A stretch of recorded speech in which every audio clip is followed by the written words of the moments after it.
One sunny day in June, I got a call. The unit is deploying to Iraq as mortuary affairs. We need staff NCOs. Can you go? After a pause, I said no. I was starting college soon and just wanted to let go of all the responsibility. I hung up. Then I thought for perhaps a minute or two. Why would a reservist with no obligation to deploy whatsoever, who was about to begin classes, choose Iraq over a soft bed, single girls, and a good education? As I thought more about it, another question came into my head.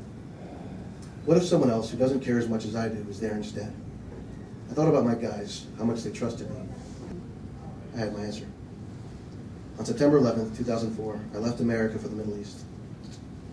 In November of 2004, there were 175,000 Marines in the Marine Corps. Over 26,000 were in Iraq.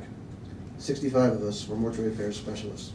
We were sprinkled all over theater in areas like An-Najaf, Al-Assad Air Base, Al-Qaeda. Our mission was to recover, process, and evacuate American and coalition forces that had been killed. A month prior to the attack, 18 of us volunteered to move forward into Camp Fallujah, where we would be better positioned to expedite the journey home for those we called the Angels. After about a month in Camp Fallujah, I received a new directive: take a small detachment into the city. Our orders were not to recover coalition KIA, but to recover the enemy remains that littered the streets, risking our lives to collect people who had died trying to kill our brothers and sisters. It was a surreal request that could only be performed by volunteers. I asked my Marines a simple question: can you do this? I had my answer. 8 of us, supported by a security element, would operate out of a potato factory to the north of the city.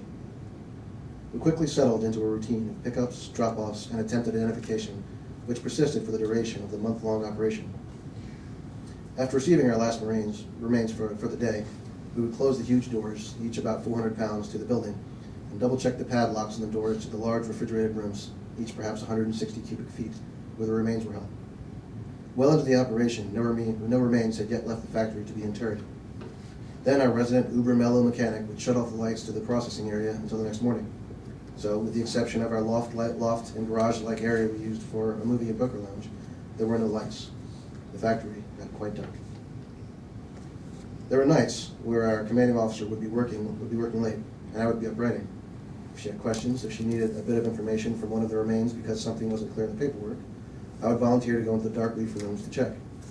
It's the kind of thing horror movies are made of, and I had to ask the powers that be, God or whoever, why I was in this place. Picture this with far more detail than I planned to go into.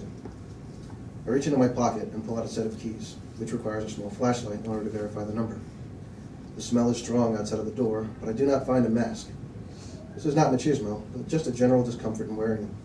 They make me feel claustrophobic in the way gas masks do, and I've never noticed any reduction in pungency for having worn them. I unlock the chain and slide one of 2 easily 200-pound doors open and step over a lumpy black bag into a room of perhaps 130 such bags, spread out in neat rows. It is tar black in the room, and I have to hold the flashlight in my teeth since my hands, wrapped in latex gloves, will soon be unsanitary. With the air circulation turned off and the space being encapsulated for so long, the smell inside is magnitudes worse than the hallway. The door behind me closes with a thud, so that only the tiny window in each door gives any hint of external light.